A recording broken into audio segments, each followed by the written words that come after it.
Hey, little girl, is your daddy home? Bruce Springsteen. Hey again, everybody. Welcome to another edition of Wheel of Albums. It's the podcast where we listen to an album for a week, spun on the wheel of 1001 albums you must hear before you die.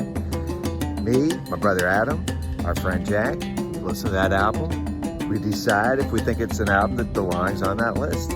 This week, my brother Adam spun the wheel, and he got Bruce Springsteen, Born in the USA. All right, Justin and Jack, this week we get Born in the USA by the one and only Bruce Springsteen. And Bruce becomes our first repeat artist on the Wheel of Albums. We listened to The Rising back in season 2, and for this one I'm pumped to listen to it. It's one I've heard a lot. It felt like it was one of the more popular albums blared out of our family's home in the mid-'80s, Justin, so I'm kind of looking forward to diving back in and remembering some of the glory days. I think it's similar to The Rising initial reaction. I'm not a very big Bruce Springsteen fan, particularly not crazy about this album, and I figured I'd know a lot of the songs, whether I like them or not. A lot of it was inescapable in 1984 and 85, but I plan on being, get ready for it, bored in the USA. Shout out to Father John Misty. My initial reaction to Born in the USA was, I know this album, very familiar with it. Columbia House cassettes that John Howell talked me into getting, 13 for a penny back in the mid-'80s. And this got a lot of play, like Adam said, around the house. And I picked it up on CD because I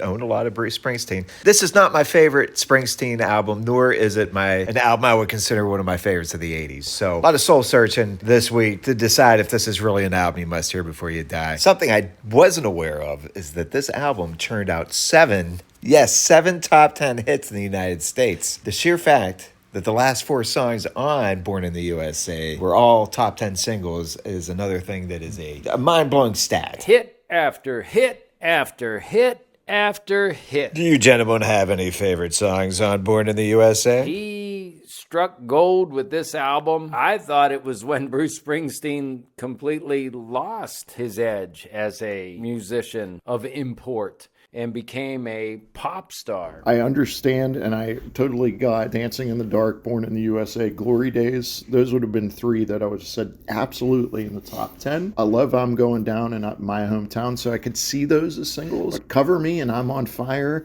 I was kind of surprised that those were actually singles and that they charted that well. It just shows how big Born in the USA was. A lot of the songs have the same DNA as the previous song or a song 2 songs before it. I understand that sentiment, Jack, and No Surrender, Bobby Jean, Working on the Highway, Darlington County. Those songs in particular are all kissing cousins of each other to me. They have the Springsteen storytelling, but I like it better on a song like Downbound Train. Like, that's down and out character right there. Downbound Train is a hidden gem for me on Born in the USA. I think everything works on this album. This album is the pinnacle of Springsteen's career, or at least with the E Street Band coming together as one hell of a tight-knit unit, and you can just hear it all coming together on the river. Born is where they kind of perfect the sound of the E Street Band, I think, a little bit. They just have it down. They know what they're doing. Darlington County makes me think of Bob Seger's Accompany Me. And, of course, I'm on Fire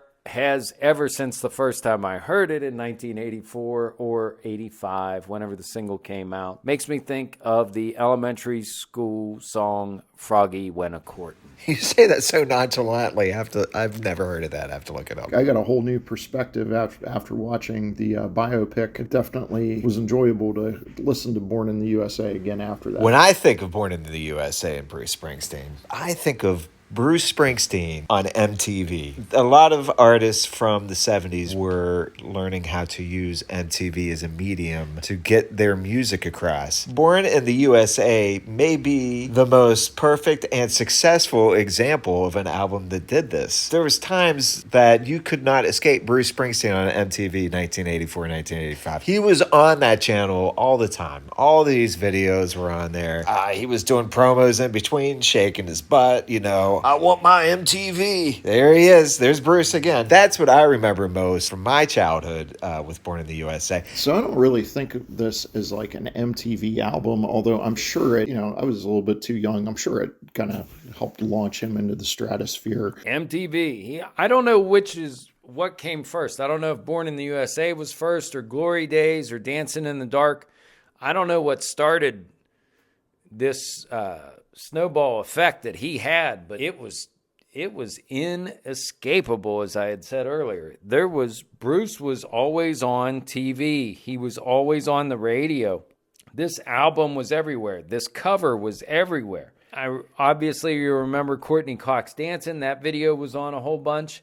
I don't remember the Born in the USA video. I'm sure every song had videos. I did some research. It looked like John Sayles, famous director John Sayles, did at least 3 videos, but still nothing is rattling my bones. I think for the time period of 1985, it's about 10 years after Vietnam ended. I think it sounds like a record of a little bit of hope. Springsteen could have made this a depressing Nebraska-sounding album. Instead, he gives it the slick edge sound with the E Street Band. And if you've seen the Springsteen biopic, it touches on that right before the album, that the boss kind of needed therapy to wrestle with some demons. And it feels like he has come to grips with who he is and is ready to embrace something bigger. There's hope for him, I think, when you listen to this album. It feels different than Nebraska and some of his earlier stuff. When you hear songs like Glory Days, and even Darlington County is a fun song to listen to, and Dancing in the Dark, there's hope there a little bit. To me, on Born in the USA, the code word would be yearning. The characters that Bruce sings about, they're yearning for something else. They're in situations that might not be ideal. So Springsteen paints these characters kind of just having to deal with the situations that they're in. You get to songs like Glory Days and you're yearning for the past, or even Dancing in the Dark. The guy's just yearning to go out and do something, man. He's just about starving tonight. Let's talk about the song. Let's take a deep dive into Glory Days. So what is Glory Days about? Is he angry that these people are, is he calling them losers and saying, I hope I'm not a loser like these 2 losers I'm writing a song about? And Adam's a professor. Cover Me, the second song in the album, was originally written for disco diva Donna Summer. Dr. Howe, if you will. He can conjugate these sentences, figure them out, participles, whatnot. Let's talk about the big baseball player. Bruce, who is a winner, presumably, of the song, the hero, says he's going into the bar while the big baseball hero is leaving. So the big baseball hero's done for the night. Bruce convinces him to go back in and get more drinks in his belly. Bruce is a boozer. He's a loser. Or at the very least, an enabler. He's pumping this guy full of drinks when all he wants to do is go home. So he tells Bruce some stories to say, come on, I don't got nothing new for you. Let me leave. Please, Bruce, I hate hanging out with you. And then he goes over to the broad's house every Friday or so, and he has a couple drinks with her. Bruce probably broke up their marriage hanging out there every Friday saying, come on, let's reminisce a little bit. You're regurgitating the regurgitation? Come on, that's double regurgitation. We certainly don't have that on the wheel. Every idea is fresh and new, just like each week on the Love Boat. Real quick, the importance of Clarence Clemens. And, I don't think Bruce becomes as successful if he doesn't meet Clarence at the Student Prince Bar in Jersey circa 1971. That his career goes in a totally different way. And the thing that makes me think of Clarence and laugh every time I think of it or see it is the Dancing in the Dark video, where he's got the sax kind of on his back and he's just grooving and clapping his hands. Clarence, truly the heart of the E Street. I can understand we were under the impression that this was profound and important, but when you really deep dive into the lyrics or anything like that, it's very shallow. I don't know if it's the lyrics that are shallow to me, Jack, but for me, whenever you take the subjects that Bruce did so well on Darkness on the Edge of Town, Born to Run, some of his stuff from the 70s, and you marry it with that 80s sound, to be honest, it's something I'm not always in the mood for. Rosalita is one of my favorite songs ever. Rosalita is so good that he's never going to reach that height again in my mind. All right, for the numbers, when we take all the songs on Born in the USA, rank them all 1 to 10, divided by the number of songs on the album. Adam gave us the highest rating of 8.16. I gave it a 7.67. Jack with a 4.58 for an overall rating of 6.808. Our 3 favorite songs, Born in the USA, Dancing in the Dark, My Hometown. Our least favorite was No Surrender.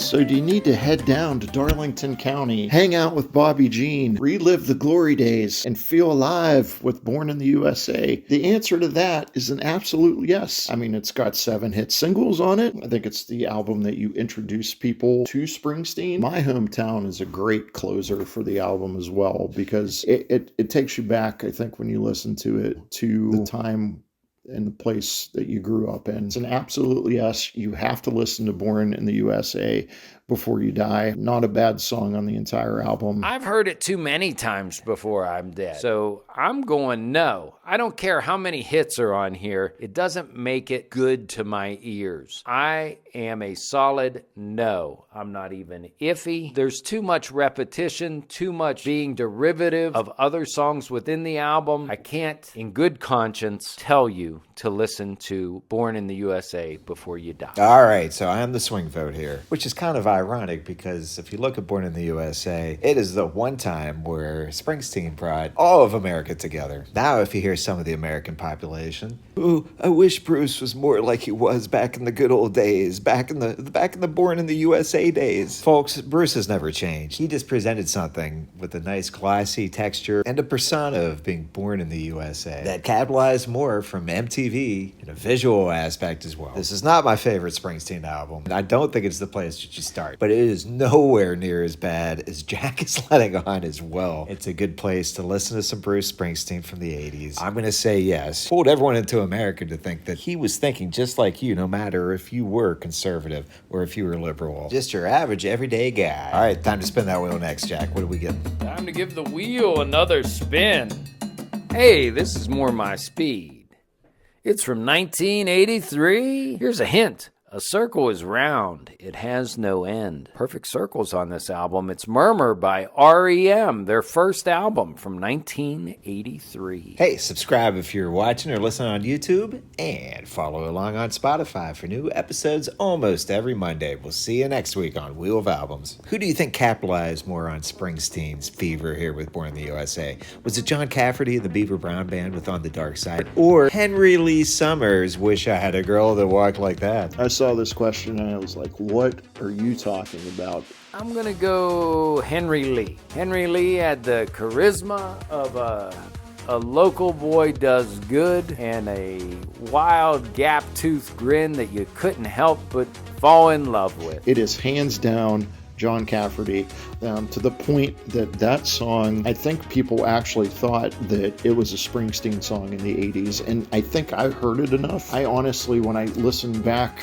now older and I've dived into more Springsteen stuff, I go, maybe that's where I picked up that sound from. So Springsteen fever caught up to Henry, and I believe after he got over Springsteen fever, I believe he caught another affliction. Definitely, I'm doubling down. John Cafferty and the Beaver Brown Band is a fantastic name for an artist. Good luck to you, Henry Lee Summer, if you're out there listening and still above ground. Bless your heart.